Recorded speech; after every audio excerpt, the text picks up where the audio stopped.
Hello, നമ്മൾ ഇന്ന് try ചെയ്യുന്നത് നല്ല തേങ്ങാപ്പാൽ ബീഫ് കറിയാണ്. അപ്പോൾ ആരും വീഡിയോ സ്കിപ്പ് ചെയ്യരുത്. മസ്റ്റ് ട്രൈ ഐറ്റം ആണ്. പിന്നെ റെസിപ്പി എന്തൊക്കെയാണ് പറഞ്ഞുതരാം. അതിനുവേണ്ടി നമ്മൾ 1 kg ബീഫ് എടുത്തിട്ടുണ്ട്. ഇതിനകത്ത് എന്തൊക്കെയാണ് നമ്മൾ ചേർക്കുന്നത്? വെളുത്തുള്ളി, ആവശ്യത്തിന് മഞ്ഞൾപ്പൊടി, ആവശ്യത്തിന് ഉപ്പ് ഇട്ട് കുഴച്ച് വെച്ച് 5 വിസിലടിക്കുമ്പോൾ വേവും.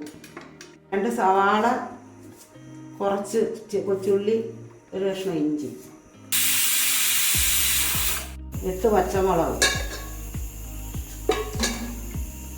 2 തക്കാളി, ആവശ്യത്തിന് വെളിച്ചെണ്ണ, ആവശ്യത്തിന് കടുക് ഇടുക. കടുക് പൊട്ടുമ്പോൾ ചുവന്നുള്ളി ഇടണം. ചുവന്നുള്ളി മൂത്ത് കഴിയുമ്പോഴേ ഇതിടത്തും. കൊച്ചുള്ളി, സവാള, ഇഞ്ചി, വെളുത്തുള്ളി, തക്കാളി, പച്ചമുളക് അരിഞ്ഞു വെച്ചത്.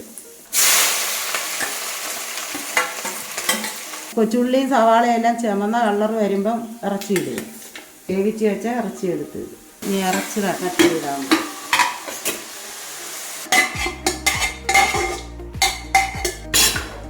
ഇളക്കി കൊടുത്ത് അടക്ക മൂടി വെക്കും.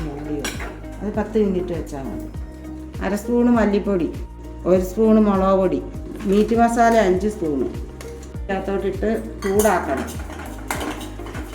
മസാലപ്പൊടിയും ചൂടാക്കി ചീനിച്ചട്ടിക്കകത്ത് എടുത്തിട്ട് ഇറച്ചിക്കകത്തോട്ടിടുക. ഇളക്കുക. അരയടപ്പ് വിനാഗിരി, 1 മുറി തേങ്ങ തിരിഞ്ഞ് 1/2 കപ്പ് വെള്ളത്തിൽ പിഴിഞ്ഞ് ഇറച്ചി ഒഴിക്കണം. 3 തണ്ട് കരിയാപ്പല ഇടയ്ക്കിടയ്ക്ക് ഇളക്കി കൊടുക്കണം. 5 മിനിറ്റ് അടച്ചു വെക്കണം. വെന്ത് കഴിഞ്ഞ് അടുപ്പിൽ നിന്ന് ഇറക്കി വെക്കുക.